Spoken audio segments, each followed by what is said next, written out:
So last class में हमने किया था कि आप डेटा फ्रेम्स कैसे क्रिएट करते हो. So we saw different options to create a data frame. हमने डेटा फ्रेम बनाया लिस्ट ऑफ लिस्ट से. We created a data frame using dictionary of list of dictionary and many other options like that. ठीक है. सो अब हम देखेंगे कि डेटा फ्रेम के ऊपर आप और क्या क्या ऑपरेशंस परफॉर्म कर सकते हो. अभी तक मैंने आपको जो सीरीज और डेटा फ्रेम से कोड करके दिखाया है उसमें हमने सारा काम यहाँ पे किया है. जैसे हम इंटरैक्टिव मोड कहते हैं ना, हम यहीं पर ही सारा काम कर रहे थे. उससे क्या होता है कि वो प्रोग्राम आपका कहीं पे भी सेव नहीं होता. ठीक है. सो जैसे ही आप क्लोज करोगे it is all gone. I want कि मैं जो भी क्रिएट कर रही हूँ वो सेव रहे ताकि मैं नेक्स्ट टाइम उसी कोड में चेंजेस कर सकूं. तो अब हम जो कोड करेंगे वो हम इंटरैक्टिव में नहीं कर रहे, हम स्क्रिप्ट मोड में करेंगे. तो स्क्रिप्ट मोड के लिए आप पहले फाइल पे जाओगे, न्यू फाइल करोगे. So you get a file like this. इसमें हम पहले पूरा कोड लिख लेते हैं और उसके बाद जाकर आप उसको एग्जीक्यूट कराते हो. ठीक है.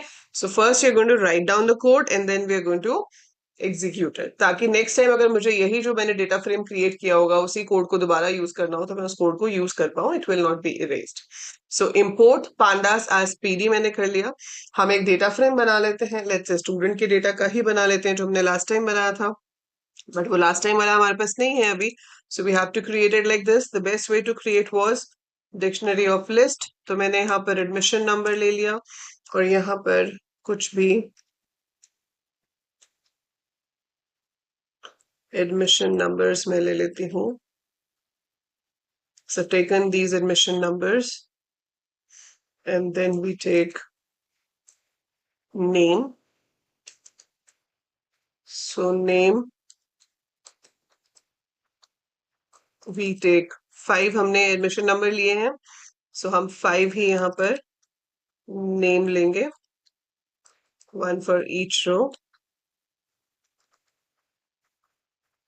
So we take the name, then we take class 10, 11, 10, 12, 11, 10. 1 2 3 4 5 ये एक्स्ट्रा हो गया, 5 इतना ही है. ठीक है. अगर आप कम दोगे या एक्स्ट्रा दोगे तो एरर आ जाएगा ऑब्वियसली. और हम एक लास्ट कॉलम ले लेते हैं marks. 90, 67, 78, 89, 92. So here my dictionary closes and just press enter. So this is created. अब हम इससे हम df बना लेंगे, that is अपना data frame बना लेंगे. तो हमने यहाँ पे लिखा df is equal to pd dot data frame and in the round brackets you give name of your dictionary. इसको फिलहाल अगर अभी प्रिंट कराओगे तो आप देखोगे कि आपके जो इंडेक्स हैं रो वाले वो 0 1 2 3 आ रहे होंगे और जो कॉलम हेडिंग्स हैं वो आपकी सही आएंगी क्योंकि वो हमने डिक्शनरी की हेल्प से दिया है. ठीक है. सो ये हमने इसका कुछ भी नाम दे दिया और इसको एग्जीक्यूट किया.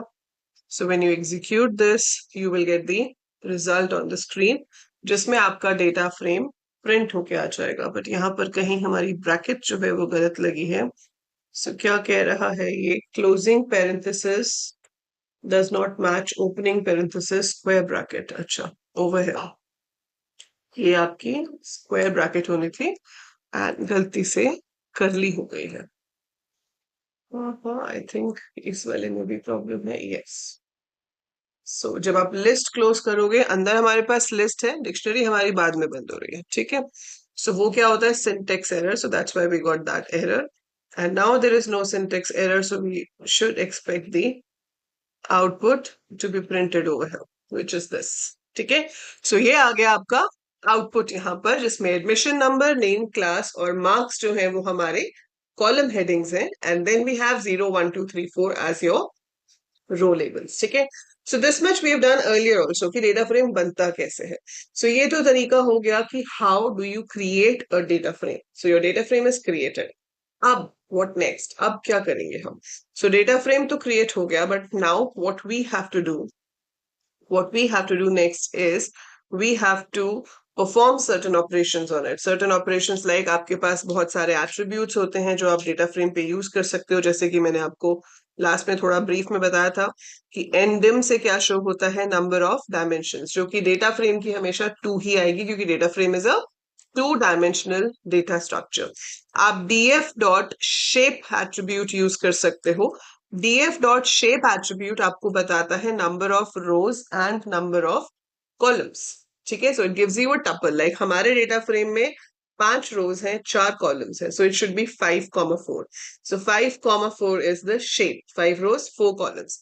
और यहीं पर अगर आप इसका साइज देख लोगे तो साइज जो है आपका वो हो जाएगा 5 × 4 that is 20। So number of rose number of column से मल्टीप्लाई हो जाते हैं। इसके अलावा आपको सिर्फ ये देखना है कि कॉलम हेडिंग्स क्या हैं, तो आप सिर्फ df डॉट कॉलम्स लिख के देख सकते हो। अगर आप सिर्फ रो इंडेक्स देखना चाहते हो तो आप df डॉट इंडेक्स लिख के देख सकते हो। अगर आपको रोज एंड कॉलम्स दोनों ही देखने हैं तो हम डेटा फ्रेम डॉट एक्सेस लिख के देख सकते हैं। ठीक है, और अगर आपको डेटा फ्रेम का ट्रांसपोज देखना है तो आप df डॉट t लिख के देख सकते हो। So those are the various things. So as you can see over here, हमारे पास ये पहले डेटा फ्रेम प्रिंट हो गया, फिर 2 is the dimension, 5, 4 is the shape over here, 20 जो है वो आपका साइज है। If you can see clearly, I just highlight it for you. ठीक है, तो यहाँ पर आप देखोगे, सो दिस इज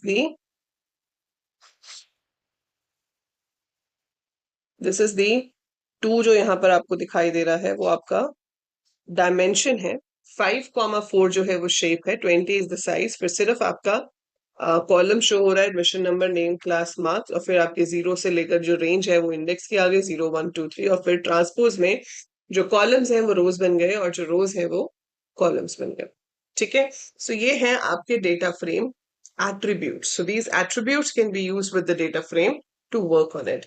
उसके बाद आ जाते हैं मेथड्स। मेथड्स आर काफी हद तक similar to your series methods. जैसे कि अगर आपको यहाँ पर फर्स्ट 2 रोज देखनी है तो आप हेड यूज कर सकते हो, लास्ट देखनी है तो टेल यूज कर सकते हो। सो जैसे हमारे पास वहां पर हेड और टेल था, वैसे ही यहाँ पे भी हमारे पास हेड और टेल यूज हो सकता है। So no difference in that, it's exactly the same, बस वो सिंगल वैल्यू थी, यहाँ पर मल्टीपल रोज शो हो जाती है।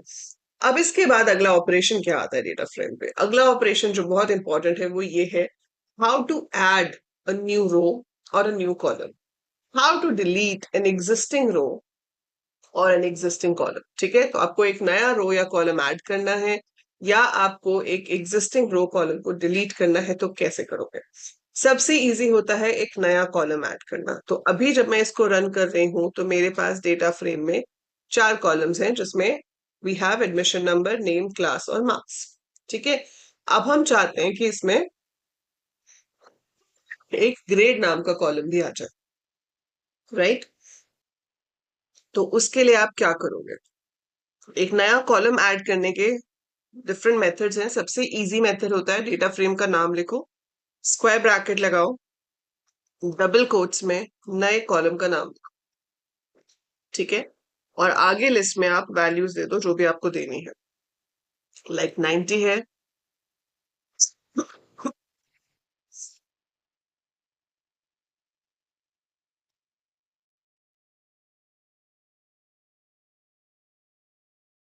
So let's say we have these grades, and इसके बाद मैं फिर से इसको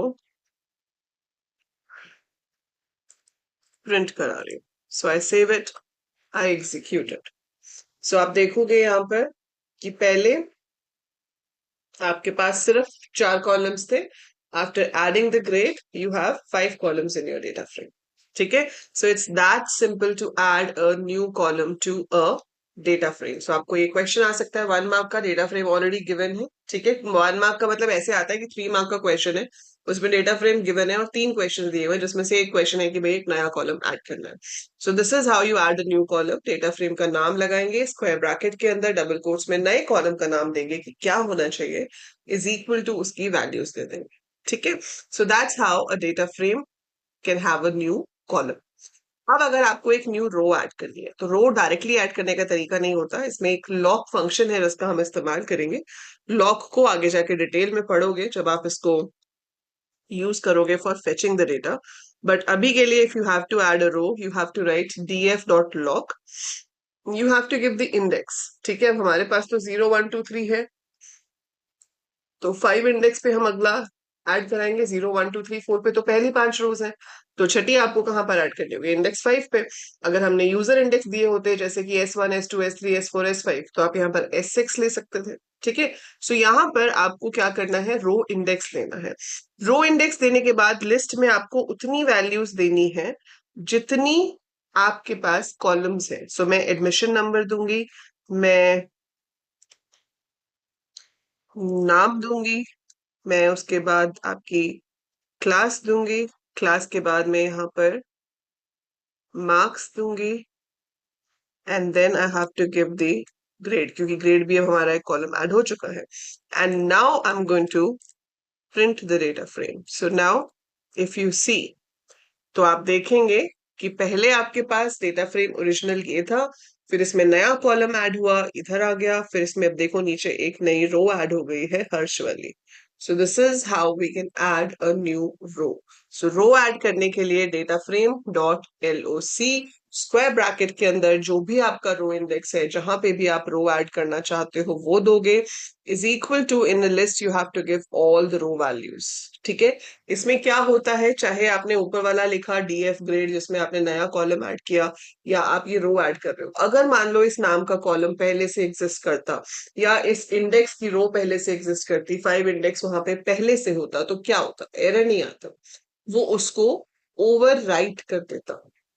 मतलब उस कॉलम में जो पहले से है वो वैल्यूज चली जाती, अब जो आप वैल्यूज पुट कर रहे हो वो आ जाती। सिमिलर वे अगर ये आप इंडेक्स 4 पे डाल रहे हो, तो 4 पे जिसका डेटा था, जैसे कि पायल का था, तो वो पायल का डेटा इरेज हो जाएगा, उसकी जगह पर हर्ष का डेटा आ जाएगा। But it will not give you an error कि हम यहाँ पे इंसर्ट नहीं कर सकते क्योंकि वो इंडेक्स पहले से है, तो वो एरर नहीं आता, वो उस एग्जिस्टिंग की वैल्यूज को मॉडिफाई कर देता है। ठीक है, so it modifies the value of the existing one, but it does not show you any error for that. ठीक है, इज दिस क्लियर? ये अच्छे से समझ आ गया कि किस तरह से एक कॉलम और एक रो डेटा फ्रेम में ऐड हो सकती है। बस ये सिंपल तरीका है, आपको याद रखना है कि कैसे होता है। सो ये तो हमने कर लिया how to add a row and a column. ठीक है, अब बिफोर वी डू डिलीशन एक बहुत छोटी सी चीज हम डिस्कस करेंगे, और जिसे कहते हैं बूलियन इंडेक्सिंग। बूलियन इंडेक्सिंग हमने किया था सीरीज में भी, कि आप एक कंडीशन दे सकते हो इंडेक्स में, और जहां पर वो कंडीशन ट्रू होती है वो सिर्फ उन्हीं रोज को दिखाता है, तो वो यहाँ पर भी पॉसिबल है। आप यहाँ पर लिख सकते हो सबसे पहले डेटा फ्रेम, फिर स्क्वायर ब्रैकेट दोगे, फिर इसके अंदर आपको कंडीशन देनी होगी। तो आपने यहाँ पे कहा कि जिनका ग्रेड A है सिर्फ उनको दिखाए, या जिनका ग्रेड B है सिर्फ उनको दिखाए, या आपने मार्क्स पे कंडीशन लगानी है तो आप वो भी लगा सकते हो। तो मैंने यहाँ पे चेक किया कि जिनका ग्रेड B है सिर्फ उनको दिखाए। अब आप ब्रैकेट ध्यान से देखो, DF के साथ ये स्क्वायर ब्रैकेट शुरू हुई है जो कि यहाँ पे बंद हो रही है, इसके अंदर आपको पूरी की पूरी कंडीशन देनी है। कंडीशन ये है कि ग्रेड बी होना चाहिए, तो ग्रेड को कैसे एक्सेस करोगे, आप लिखोगे DF, फिर से स्क्वायर ब्रैकेट्स में ग्रेड इन डबल कोट्स। तो जब भी किसी कॉलम को एक्सेस करना हो, the easiest way is DF square bracket double quotes में कॉलम का नाम इज इक्वल टू फिर जो भी आप कंडीशन दे रहे हो। दूसरा तरीका भी होता है कॉलम को एक्सेस करने का, डॉट यूज करके आप DF डॉट ग्रेड भी लिख सकते हो। ठीक है, but this is the method which you should remember, क्योंकि इसमें इंसर्ट भी हो जाता है, फेच भी हो जाता है। डॉट सिर्फ फेच करने के काम आएगा, नया कॉलम आप उसकी हेल्प से नहीं बना पाओगे। ठीक है, वो मैं आपको दिखाऊंगी आगे जाके, बट अभी आप इसको ऐसे लिख रहे हो। So basically DF square bracket और उसके अंदर आपने अपनी कंडीशन दे दी। ठीक है, और उसको प्रिंट करा दिया। आप चाहो तो इसको किसी दूसरे डेटा फ्रेम में भी डलवा सकते हो। तो अब ये सिर्फ उनको दिखा रहा है एंड में जिनका ग्रेड B है। तो जहां पर कंडीशन मैच होगी सिर्फ उसी को दिखाएगा। वो कंडीशन कुछ भी हो सकती है, मैं क्लास के ऊपर दे सकती हूँ कि जो 10th क्लास वाले हैं सिर्फ उनको दिखाओ, बाकी को मत दिखाओ। तो हमने यहाँ पे DF class is equal to, अब वो इंटीजर है तो वो कोट्स में कंडीशन नहीं आएगी, वो ऐसे आ जाएगी।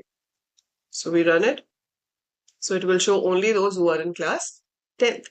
तो आप जो भी कंडीशन दोगे वो उस कंडीशन के अकॉर्डिंगली ही डेटा को शो करेगा। ठीक है, अब आती है बारी डिलीट करने की। देखो, कॉलम डिलीट करना रो डिलीट करने से ज्यादा आसान है। आपके पास ऑप्शंस हैं, जैसे आपने लिखा df.pop, df.pop, और यहाँ पर कॉलम का नाम लिख दिया क्लास, तो उससे क्या होगा कि क्लास नाम का कॉलम डिलीट हो जाएगा, और अब आप यहाँ पर प्रिंट कराओगे डेटा फ्रेम को। सो अब वो बिना क्लास कॉलम के प्रिंट होगा। सो एडमिशन नंबर, नेम, मार्क्स और ग्रेड रह गया, क्लास इज गॉन। ठीक है, अगर मैं चाहूं कि जो डिलीट हुआ है वो मुझे किसी और वेरिएबल में मिल जाए तो मैं लिख सकती हूँ, मैं यहाँ पर लिख सकती हूँ कुछ भी, f इज इक्वल टू, सो जो डिलीट हुआ है कॉलम वो रिटर्न होता है और वो f में आ जाएगा if I want to use. ठीक है, आपको याद होगा जो पॉप फंक्शन हम करते थे लिस्ट के साथ 11th क्लास में, उसमें भी क्या होता है कि जो चीज डिलीट होती है वो उस वैल्यू को रिटर्न करता है। सो यहाँ पर भी रिटर्न हो रहा है, if you want to use you can use it, if you don't want don't use it, but it is returning. This is one way of deleting a column.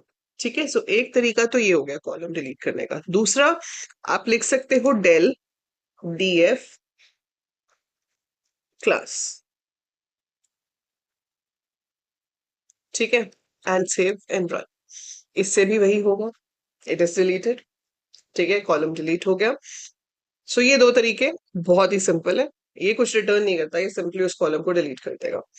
तीसरा तरीका है जो है ड्रॉप फंक्शन को use करके। सो drop function जो है वो एक्चुअली में क्या करता है, रो डिलीट करता है बाय डिफॉल्ट। तो इसमें आपको देना है कॉलम का नाम जो आप डिलीट कर रहे हो, बट अगर मैं यहाँ पर एक एक्स्ट्रा एट्रीब्यूट नहीं लिखूंगी तो by default drop is use to delete a row, पर हम रो नहीं, हम तो कॉलम डिलीट कर रहे हैं, तो हम यहाँ पर लिखेंगे इंडेक्स इज इक्वल टू 1, या फिर index is equal to column भी लिख सकते हैं। So class comma index is equal to 1। तो इससे क्या हो गया, मैंने उसको बता दिया कि हमें जो डिलीट करना है वो कॉलम डिलीट करना है, रो नहीं डिलीट करनी। पर वो अभी भी डेटा फ्रेम को मॉडिफाई नहीं करेगा डिलीशन के बाद, तो उसके लिए एक और एट्रीब्यूट है जो आपको लिखना पड़ेगा, वो है in place is equal to true. So to tell it कि भाई जो चेंजेस हो रहे हैं वो इस डेटा फ्रेम में रिफ्लेक्ट भी करवाने हैं। ठीक है, so that needs to be reflected. अच्छा, इंडेक्स इज इक्वल टू 1 नहीं, एक्सेस इज इक्वल टू 1 लिखना है। इंडेक्स तो आपका रो के लिए होता है ना, so you have to write here axis is equal to 1। So आप एक्सेस इज इक्वल टू 1 लिखो या axis is equal to columns लिखो, एक ही बात है। सो इससे भी आपका क्लास जो है वो डिलीट हो गया। ठीक है, अगर आपको कोई रो डिलीट करनी होती तो आप ये same df dot drop use कर सकते हो। आपको यहाँ पर इंडेक्स नंबर देना पड़ता, लेकिन एक्सेस देने की जरूरत नहीं है क्योंकि बाय डिफॉल्ट एक्सेस 0 होता है। सो बाय डिफॉल्ट एक्सेस 0 होने का मतलब है कि वो बाय डिफॉल्ट रो ही डिलीट करेगा। So drop function is use to delete a row by default जिसका भी इंडेक्स गिवन है। अगर आपको कॉलम डिलीट करना है तो आपको एक्सेस इज इक्वल टू 1 लिखना पड़ता है। सो आप देख सकते हो अब यहाँ पे 0 1 2 4 5 आ रहा है, 3 इंडेक्स वाली रो यहाँ पर नहीं आ रही। So we are not getting any row with index 3 over here because it is deleted. ठीक है, वो अब हमारे पास है ही नहीं, वो डिलीट हो चुकी है with the help of drop. तो काफी सारी कमांड्स हमने आज कर ली हैं, so you have to remember these all. If you want मैं ये आपको व्हाट्सएप पे भेज देती हूँ ये सारा कोड, ताकि आप इसको अपने पास, वैसे तो आप खुद टाइप करके देखना, but I am just sending you on WhatsApp for your own reference. ठीक है, सो आपके पास इंपोर्ट पांडास एज पीडी, ये तो हमने डेटा फ्रेम बना लिया, फिर हमने इसमें देखा कि नया कॉलम कैसे ऐड कर सकते हैं। सो नया कॉलम ऐड करने के लिए df स्क्वायर ब्रैकेट नए कॉलम का नाम इज इक्वल टू वैल्यूज दे देंगे। न्यू रो ऐड करनी हो तो df डॉट लॉग, और उसके बाद आप स्क्वायर ब्रैकेट्स में दोगे रो इंडेक्स और फिर आप वैल्यूज दे दोगे। हम यहाँ कंडीशन लगा सकते हैं जिसे बूलियन इंडेक्सिंग कहते हैं। सो वो उससे मैचिंग वैल्यूज को ही डिस्प्ले करेगा। ठीक है, then we did how to delete a row और a column. So column delete करने के 3 मेथड्स हैं, आप पॉप भी यूज कर सकते हो, आप डेल भी यूज कर सकते हो, और आप ड्रॉप भी यूज कर सकते हो। ड्रॉप के केस में आपको एक्सेस इज इक्वल टू 1 लिखना पड़ेगा। ठीक है, और कॉलम इंडेक्स देना है। रो के केस में आपको एक्सेस इज इक्वल टू 0 लिखने की जरूरत नहीं होती है क्योंकि बाय डिफॉल्ट एक्सेस 0 ही होता है। राइट, सो अगर आप में से कोई भी व्हाट्सएप ग्रुप ज्वाइन करना चाहता है तो बेटा ऐप के ऊपर कोर्स है, you can purchase that only for 500 rupees for the whole year. So पूरे साल जब तक बोर्ड एग्जाम नहीं हो जाता आपको कोई फी पे नहीं करनी है, just 500 rupees you have to pay now and enroll in that. उससे आपको ये सारी क्लासेस में लाइव अटेंड करने का मौका भी मिलेगा, आप अपने लाइव डाउट्स यहाँ पे पूछ सकते हो इन द क्लास। ठीक है, and you will be getting all the notes. Notes तो वैसे फ्री स्टडी मटेरियल सेक्शन में भी हैं ऐप में, तो आप डाउनलोड कर सकते हो। You will be getting access to subjective papers, जैसे कि मैं आपको पीडीएफ फॉर्म में पेपर दूंगी, आप उसे मुझे solve करके दे सकते हैं. I'll be properly checking it and marking it. You will be having objective type quizzes and a lot more. Along with that, you will be getting an access to the exclusive WhatsApp group, जिसमें आपके साथ आपके fellow students होंगे and we will be sharing the stuff in the group like this. ठीक है, तो वो भी आपको अवेलेबल होगा. ऐप के कोर्स का लिंक डिस्क्रिप्शन में गिवन है. चैनल को सब्सक्राइब कर लीजिए because these videos are going to be available on the channel. But live classes के लिए you have to enroll the course on the app, right? So that is it for today and I will see you with another lecture. And every Friday we will be having a quiz, जैसे पिछली बार हमने series पे किया था. सो इस बार आपके data frame के क्वेश्चंस भी ऐड होंगे, बट अभी हमारी थर्सडे को भी क्लास है. We will be performing more operations on the data frames. Data frames आपका पाइथन पांडास का सबसे इंपॉर्टेंट टॉपिक है, क्योंकि इस पे आपको अप्रोक्स 15 मार्क्स के क्वेश्चंस आते हैं पेपर में. सो 10 से 15 मार्क्स तो आपके जो हैं, टोटल 25 मार्क्स का पाइथन है. 5 marks series, 5 marks matplotlib. Maximum questions are from data frame. ठीक है? So this is what you have to study very well and practice very well, right? So we'll be having next class on Thursday. Bye for now.